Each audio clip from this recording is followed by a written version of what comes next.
Jokanyana mwamoso kendo odiochieng' ma kawuono ni wageno ni ungima maber ma en twak adimba choponu kamoro amora ma untie e piny mangima.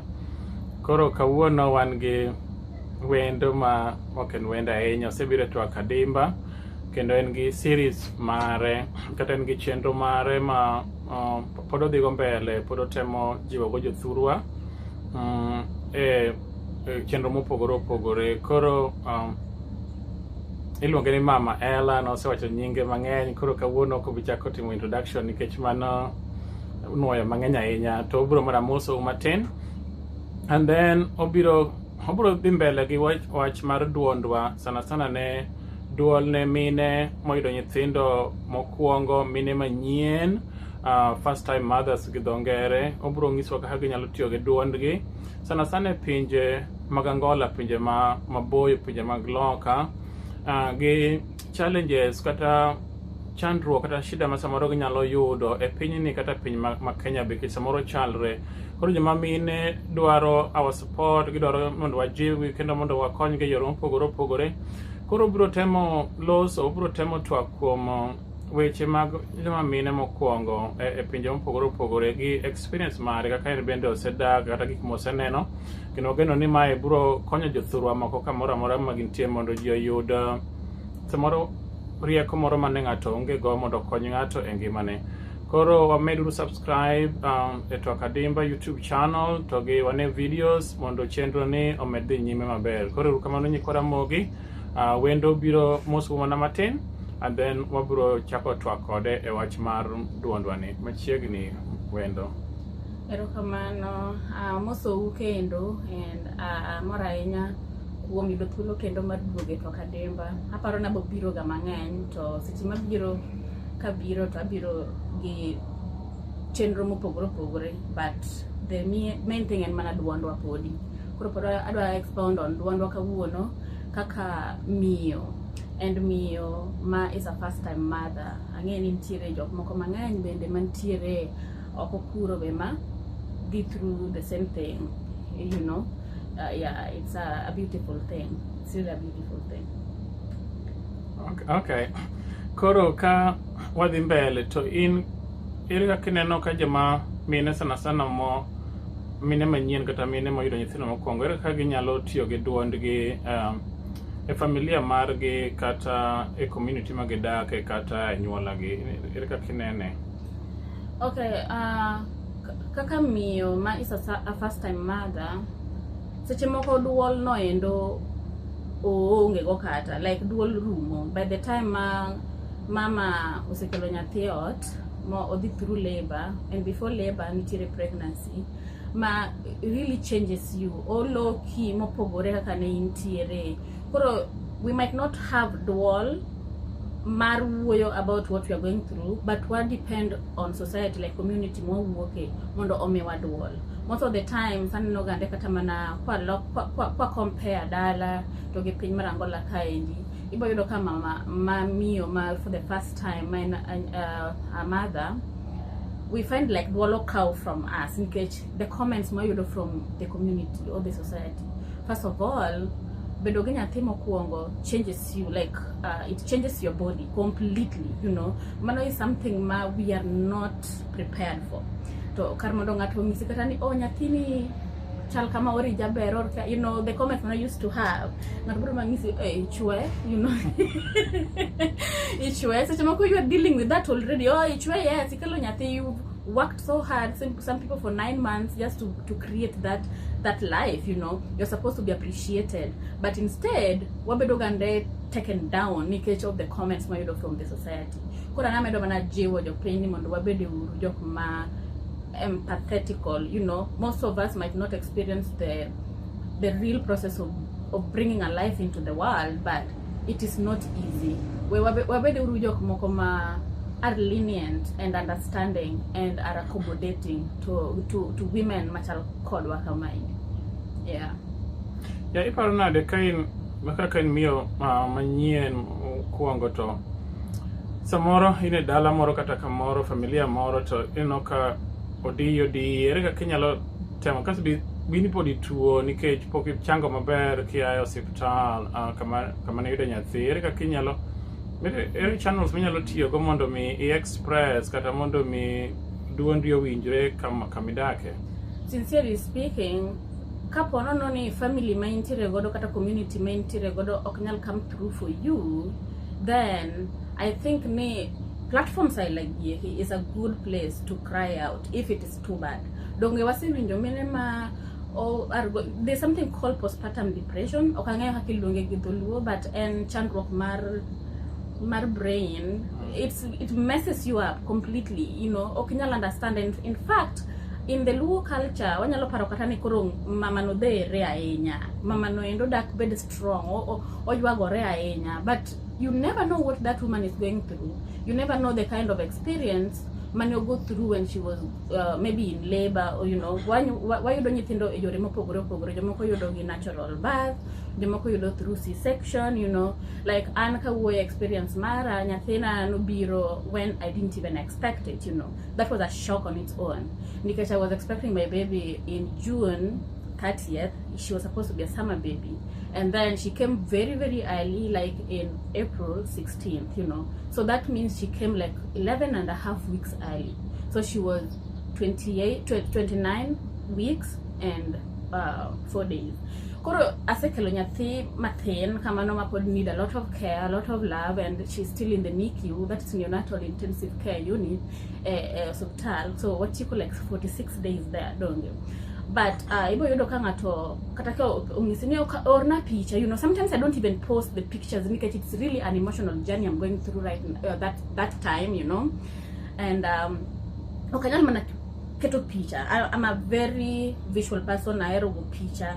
People might wonder that was a keto picture, you know. And people will also even ask you, "Ket ma picture nyati, what wana nyati," you know, just so they can comment or whatever, you know. But in as a mom, you're still battling. You get picture and Nyathin is still wired up. And tire a NICU. Tire wires all over her body from central line to kamuchi mogodo, you know, and respirators and oxygen and all that, you know. Okenyal cow picture na tiketo mneji nikech you will not get the she's so cute, you know, the one that you expect, you know. Oh, I'm so sorry. Oh my God, thin, you know. Those are not comments you want to hear as a first-time mom, you know. And we don't know these things. Emomio, you be very lenient and very considerate.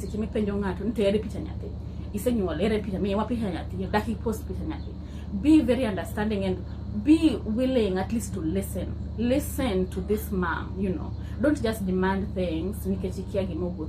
There are also people might not have the same experience as me. Maybe they went through natural birth, but the process of labor is traumatizing, you know. Some people are blessed to have Hebrew birth, but some people go through a lot. Some even lose their lives, even their babies. Some people come back with no babies, you know.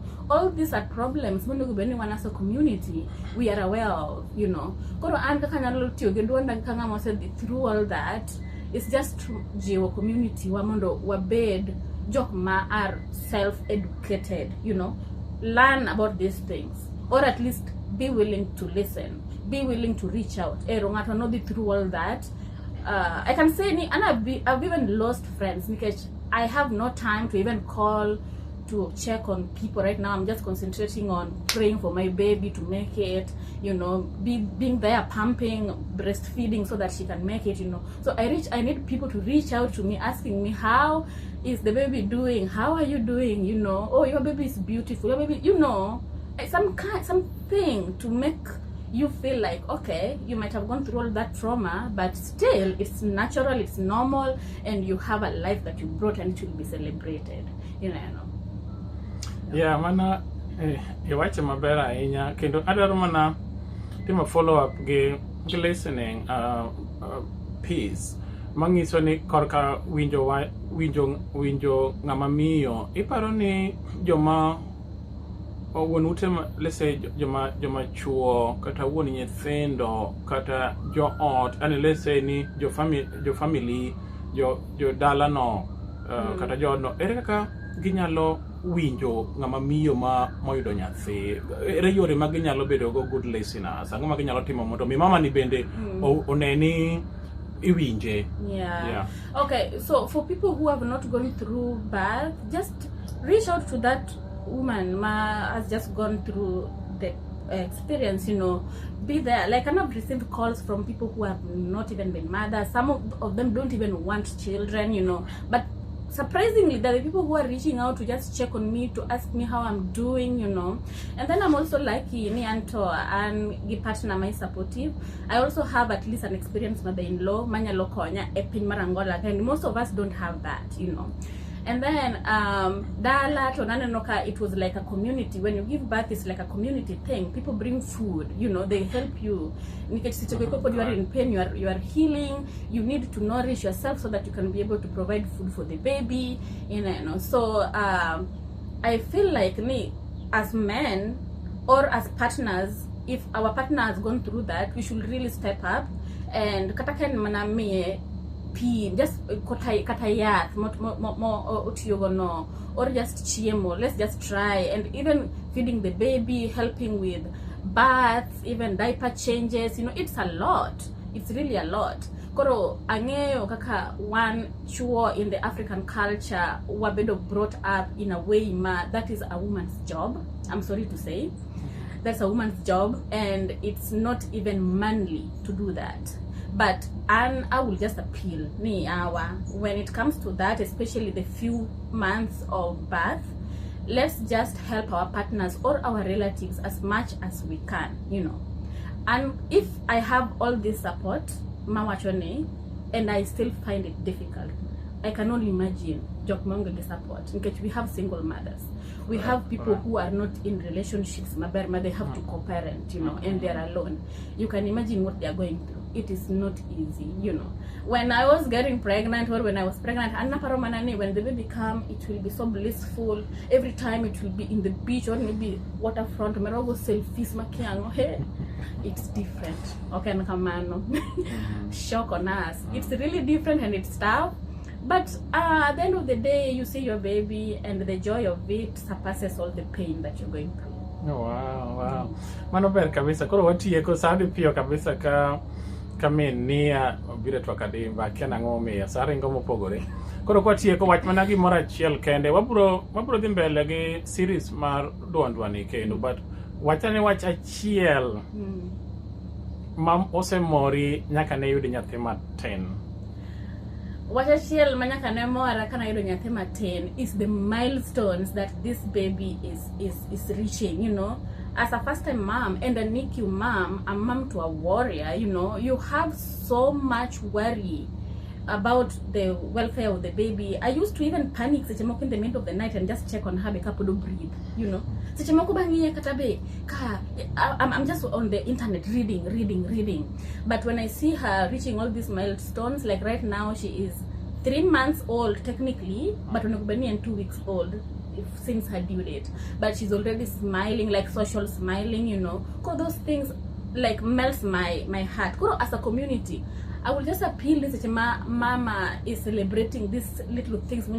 Stupid. No, don't discourage them. Encourage them, because it really helps in Rucho the bad experiences through labor or when they were at the hospital.